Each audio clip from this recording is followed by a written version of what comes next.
नमस्कार, माझं नाव संजय वाया. माझा जन्म निमगाव तालुका सिंदखेडराजा जिल्हा बुलढाणा विदर्भमध्ये एका छोट्याशा गावामध्ये झाला. 50 घरांचं आमचं गाव आहे. माझा जन्म शेतकरी कुटुंबात झाला. जर शाळेबद्दल बोलायचं झालं तर माझी शाळा ही झाडाखालीच झाली. 7वीत असताना मी स्कॉलरशिपची एक्झाम दिली आणि सगळ्यात महत्त्वाचं असं की त्यावेळेस मला 750 रुपये स्कॉलरशिप भेटली. तो एक माझ्यासाठी आयुष्याचा टर्निंग पॉईंट होता. बिकॉज त्या 750 रुपयामध्ये मी 600 रुपयाची सायकल घेतली. ती खरी माझी पहिली कमाई होती आणि 30 रुपयाची आईला चप्पल घेतली आणि बाकीचे काय 100 रुपये थोडे मोठे कपडे वगैरे घेतले. पण त्यावेळी आमच्या गावाला बऱ्यापैकी दुष्काळ पडला. शेतजमीन जी काय होती, छोटी मोठी पिकं ती नापिकी झाली. त्यामुळे परत मला फक्त काही 1000 रुपये 500 रुपये नाही म्हणून मला ड्रॉपआउट राहावं लागलं.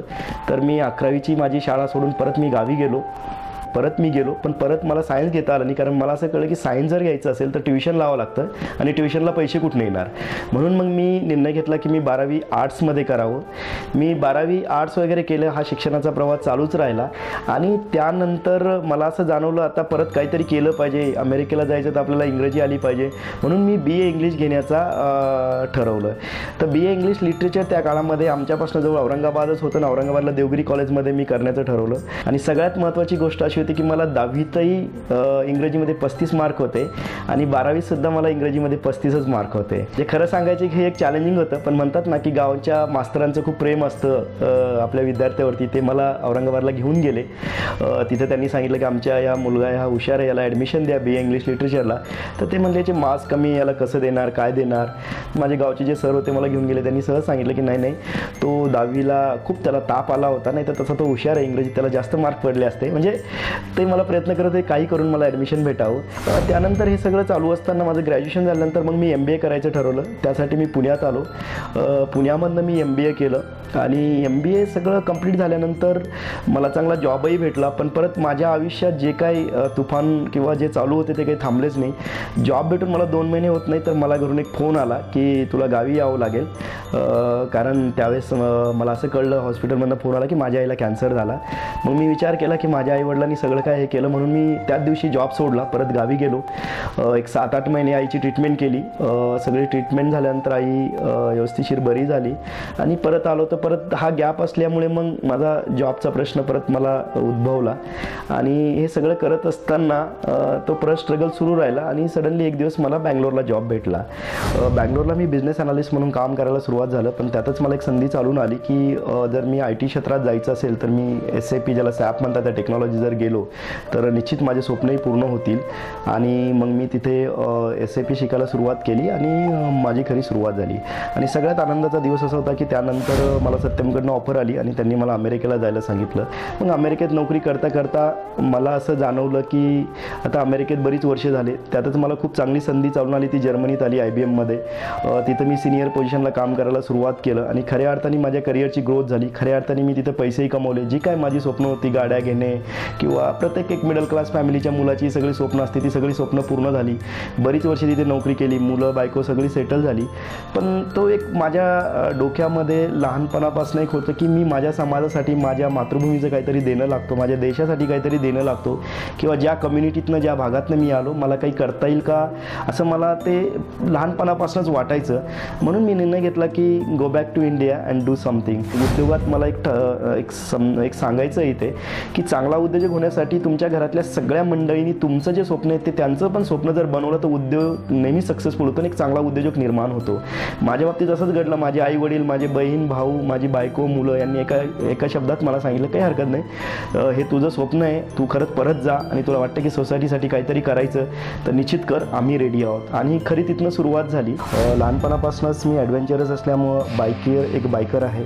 बऱ्यापैकी मी बायकिंग केली. ऑलमोस्ट अर्ध्या जगामध्ये मी बाईकवरती फिरलो. त्यातच 2013 साली मी ठरवलं की एक बाईक एक्सपिडिशन मला करायचं, ते लेह लडाखमध्ये करायचं. आणि 16 ऑगस्ट 2013 साली मी लेह लडाखमध्ये माझ्या बाईक एक्सपिडिशनसाठी आलो आणि श्रीनगरपासून आमचं बाईक एक्सपिडिशन सुरू झालं. आणि त्यातच माझी ओळख संदीप बोरा, माझे आजचे बिझनेस पार्टनर, यांच्याशी झाली. 2-4 दिवस असं चालत असताना लेह लडाखच्या एक्सपिडिशनमध्ये आम्ही असं ठरवलं की बेसिकली काहीतरी करावं. मी माझी आयडिया त्यांना सांगितली. संदीपलाही ती आयडिया खूप आवडली. संदीपही त्या आयडियाने मी इन्स्पायर झाला आणि संदीपनी ठरवलं की बेसिकली आपण दोघं मिळून काहीतरी करावं आणि वुमन एम्पॉवरमेंट आणि सस्टेनेबल ॲग्रिकल्चर या विषयात आपल्याला काही करता येईल का.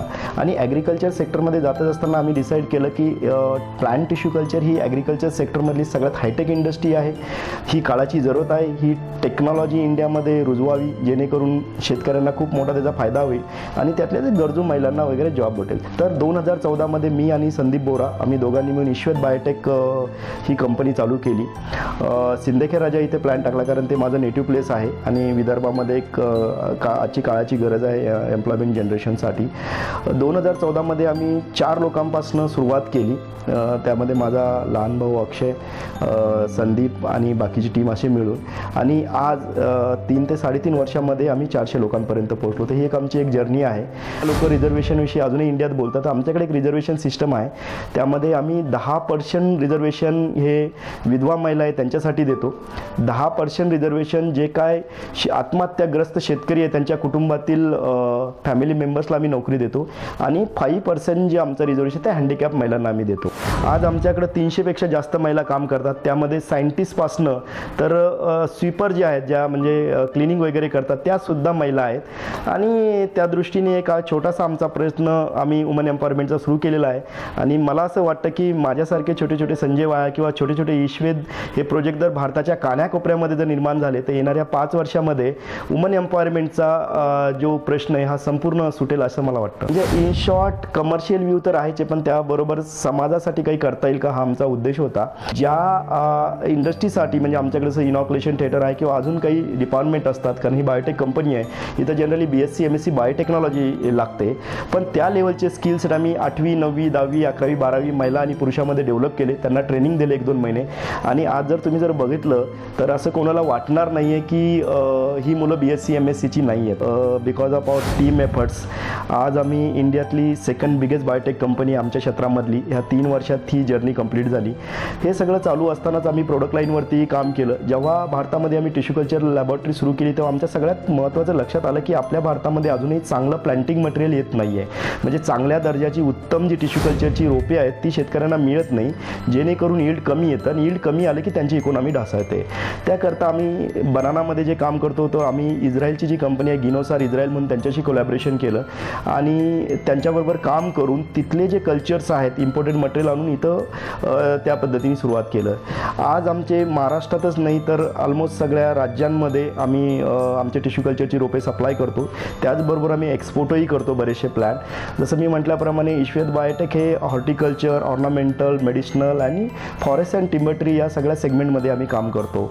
आता इंडस्ट्री टाकत असताना या इंडस्ट्रीला खूप मोठं इन्फ्रास्ट्रक्चर लागतं. तर संदीप आणि आम्ही नेहमी डिस्कस करायचं की आपली फॅसिलिटी वर्ल्ड क्लास असली पाहिजे जेणेकरून आपल्याला इंटरनॅशनल कोलॅबोरेशन करता येईल आणि आपली प्रोजेक्टची फिजिबिलिटी लवकरात लवकर येईल.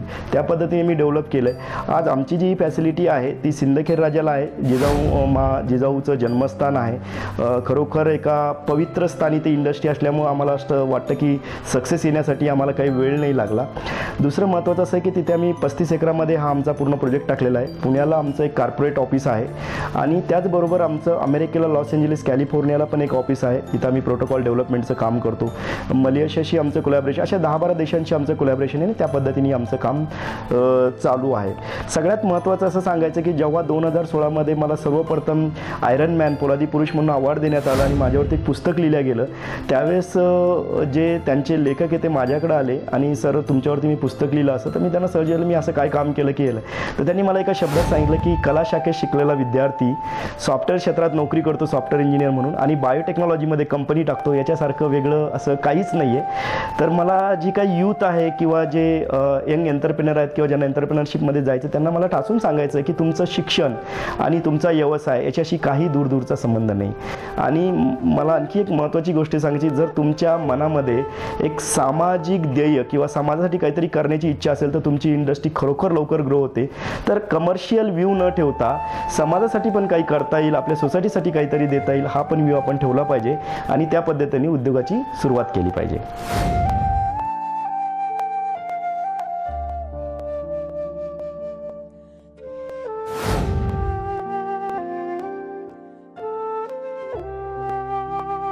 अशाच प्रकारच्या प्रेरणादायी कथा पाहण्यासाठी लाईक, शेअर, सबस्क्राईब करा जीनियस विलेजर्स.